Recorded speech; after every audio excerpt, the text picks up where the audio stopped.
If you've watched countless of tutorials on how to sample like Kanye West, but your beats still don't sound like you want them to, then there's only one thing left that will fix your problem. So today I will show you 3 examples to prove to you that this is what you're missing. So let's just get straight into example number 1. And so the solution you're looking for is just doing and trying out more stuff. So simply making more music. So here I have a chopped up jazz sample from one of the Sample Academy members, and it sounds like this.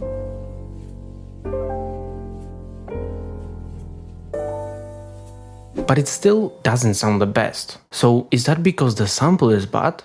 Well, no, not really. Does it mean that you have to go and look for some secret sampling technique to chop it up? Well, also no, not really. All this means is that this one idea just doesn't work as well. So try doing something else. As I said, just make more music. So I went ahead and tried doing something different with it. So what I did is I actually chopped out 2 parts of this loop. So I chopped this out.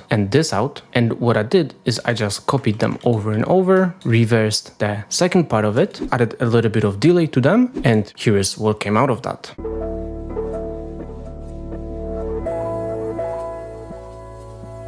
And this is what I'm actually gonna use as the base of my beat. So now to develop this beat further, I grabbed this synth from Universal Audio.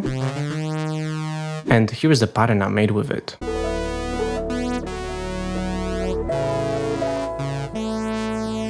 Now it's a cool interesting pattern, but for me it's not as thick as I would want it to be. So I'm gonna go ahead and actually layer it with more sounds. So I grabbed the Juno synth, copied the exact same melody, and I bounced it into audio. And it's a very subtle layer, but it still adds a little bit of color to the entire loop.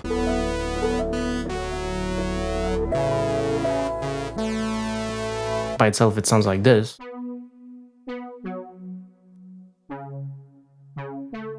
As I'm saying, it doesn't add a lot, but it just adds a little bit of that additional color and taste. And after that, I grabbed the second Juno synth to make a lead melody that's just gonna fill up the beat even further, which sounds like this.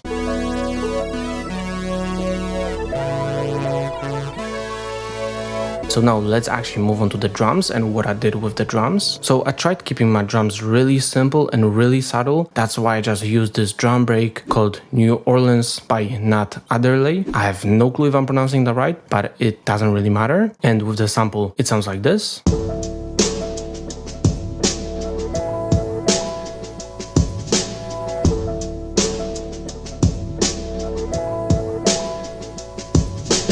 You can see I didn't do all that much with it. I just chopped it up slightly so the rhythm of it feels a little bit nicer with my loop, and I layered it with like this drum roll here, so it's really not all that complex. Now to take this beat further, I just rendered all the melodies into one layer, and I added this high pass EQ to the sample, so I just have a little bit more space so that I can add a bass, and that's actually what we're gonna do now. So for my bass, I grabbed this deep sub from Analog Lab. And I made this pattern. It's really simple because I'm just following what's happening in my sample progression wise. I just add this like little additional note here, so there's a little bit more rhythm and a little bit more happening. Also take this bass and I layer it with another instrument, which is this layer right here. And I grab both of those layers, group them, add analog clip to it, so it just adds a little bit of warmth and color to the entire bass line. And I slightly compress it with this LA2A compressor to bring all of that out. Then I just have a sidechain for my kick so they don't clash with each other, and that's pretty much everything I do for the bass.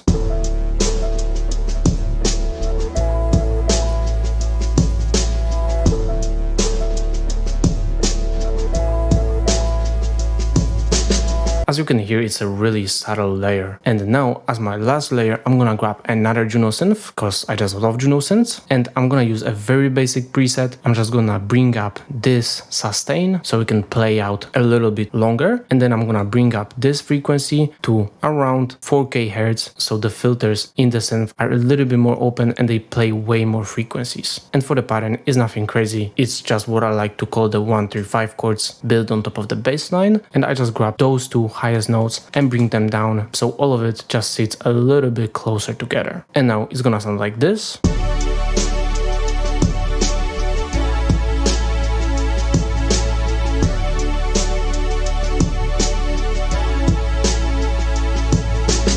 And so that's actually the entire beat. So whenever you have a sample that just doesn't work in one way, don't think that you need to go watch more YouTube tutorials. Like, trust me, you've learned enough. Now it's just time to make some beats and just try out different stuff and see what works and what doesn't. So if I just arrange this beat out, here's how the final version of example number 1 is going to sound.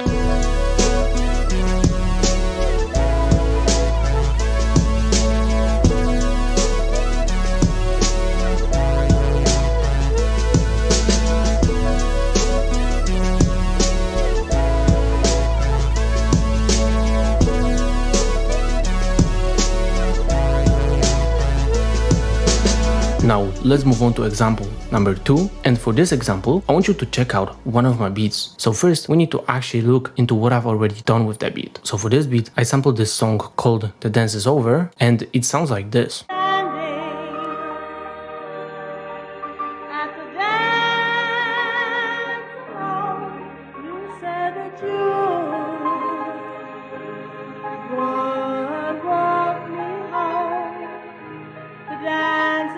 Now what I do with this is I warp this sample to 78 BPM and I actually pitch it up 5 semitones. So it ends up sounding like this.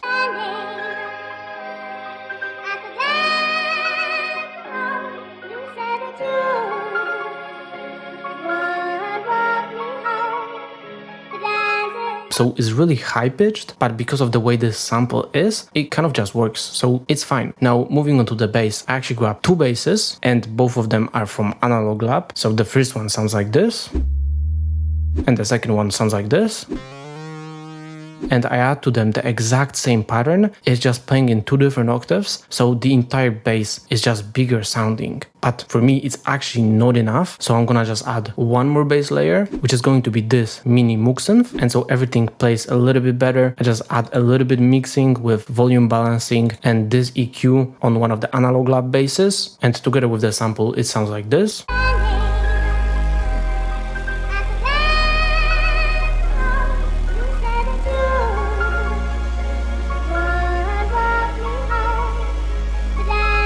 So overall, it's like a really thick sounding bass. Now for my chords, I'm again gonna do something similar to what I did with the bass, which is I'm just gonna have the exact same pattern play on 2 different instruments to make it sound thicker. So for the first instrument, I just have this Analog Lab choir and I layer it with this UAD synth. And I make the UAD synth way quieter, so it just doesn't overpower the choir. For the chords, as I said, I have the exact same pattern playing on both of them, so together with the bass, it's just gonna sound really nice and really full. So let's actually listen to it.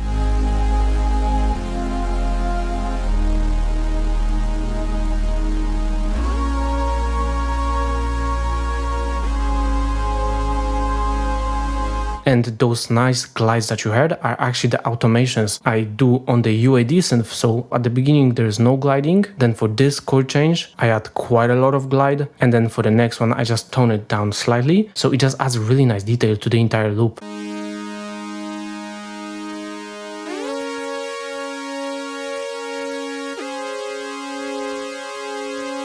And so at this point, I actually grab all of this and arrange it out into a full beat. So the arrangement looks like this, and I add this additional layer of this like gospel sample, which is called The Best Things in Life Are Free by the Roberta Martin Singers. And I just chop out this like slow vocal talking sample, and I actually use it for the intro. But to hear it, you're gonna have to wait until the end of this example. And so now all of this sounds good, but we're still missing drums. So let's actually add them. I'm gonna render all of this down and let's focus on drums. So for my drums, I wanted to keep it really simple. So I just grabbed this kick and this snare, and I started out by making this really simple pattern.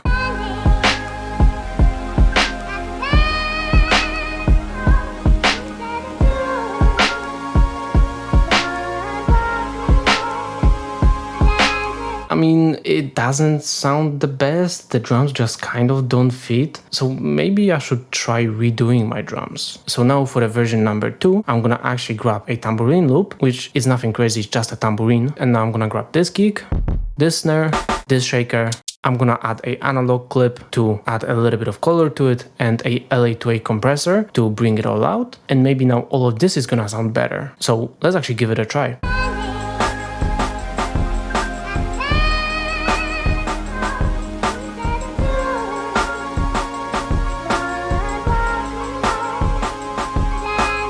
and it still doesn't sound the way I want it to. So I want to keep my drums simple. I don't want to add too much into it, but what I have here just doesn't work. So maybe I should try redoing them once again. And actually I went ahead and redid my drums like 4 times. So I even have this trap drum pattern which just sounds like this.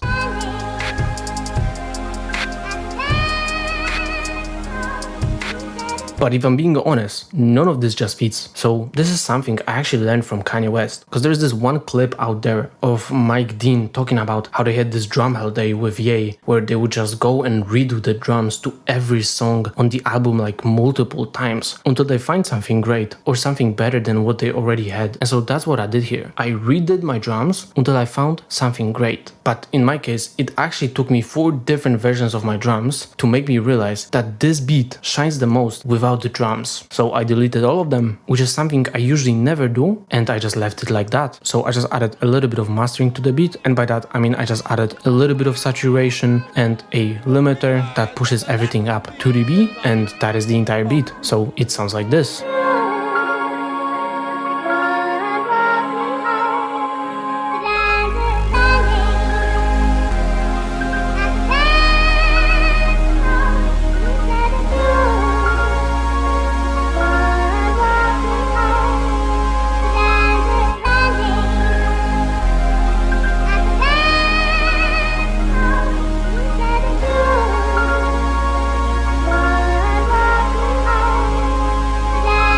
But now, for example number 3, I want to show you another one of my beats, so let's get right into it. For this beat I started with a sample by Tony Warwick called That's What Friends Are For, and it sounds like this.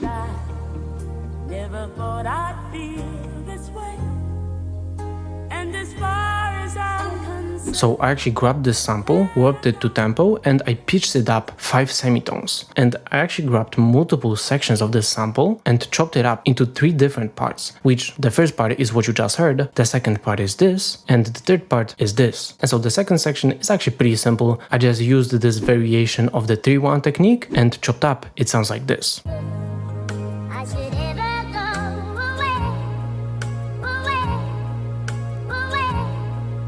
Now for my bass, I grabbed this one shot that I found in my library, and I looped it here at the end so I can play it as long as I wanted to. And now I actually had to create 2 different versions of the bass for all the different sections of the sample chops. So together they look like this. It's actually pretty simple because for most of the part I just follow my sample with some additional notes to spice it a little bit up. But overall the bass adds nice thickness to the beat. So it sounds like this. Close your eyes and try, feel the way we do today,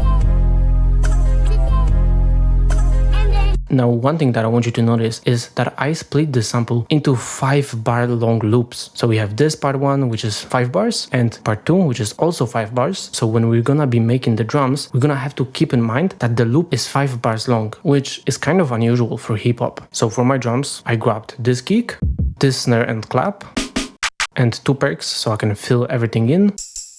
And I made this really unusual pattern, which is really uneven because there's constantly something different happening each one of the bars, but it just comes out sounding super nice. So let's actually take a listen to it. I should ever go away, away, away. But now the drums kind of don't knock as much as I want them to. So what I'm gonna go ahead and do is I'm gonna add this preamp to make them a little bit louder and a little bit more saturated. Then I'm gonna add this distortion plugin so everything is just way thicker. And I'm gonna finish up with the usual LA2A to just squeeze everything together and bring out all of the colors out of it. And now the drums are gonna sound like this. Close your eyes and try, feel the way we do today, and then So that's a huge difference. But now that we have the drums in, I actually want you to notice that this beat is really unusual because there's pretty much nothing repeating. The loop is 5 bars long, so all of it is just really weird and it doesn't sound like anything that I would usually make. But I was able to make this beat because I just used this tactic, which is literally throwing shit at the wall and seeing what sticks. And I just want you to realize that a huge portion of making music is just that, trying stuff out and seeing what sounds good. So it's not using any techniques, it's not learning new stuff, it's not watching more tutorials. It's just trying stuff out and seeing what works and what doesn't. And by the way, if you add something and it doesn't work, then just do it again and try something different. But basically, to wrap it all up, by doing more and trying more stuff out, you will learn more, which in turn means you will be able to do more, which just becomes a positive feedback loop, where by doing more, you make better music. But anyway, to finish this beat up, what I did is I grabbed this Juno synth and I made a completely new section with it, with a new sample chop. And for the chords, to be fully honest, I just followed my bass and added some voicings depending on what sounded nice to me. And I just added a couple of transitions, arranged the entire thing out, added another Juno synth that sounds like this, which literally just plays those 3 notes, and that is actually the full beat. So if you're going to take away just one thing from this video, I want it to be this: just do more music. So if you actually want my help with making music and learning how to sample like Kanye West, then I just released the Sampling Foundations course and the Sample Vault inside of Sample Academy. You will also get there my feedback and one-on-one help with your beats, so go check it out. It's first link in the description. And yeah, I hope this video made you realize why it's so important to actually try out more stuff. But if you don't know where to start, then check out this playlist, which has my best free resources to learn sampling, and see you there.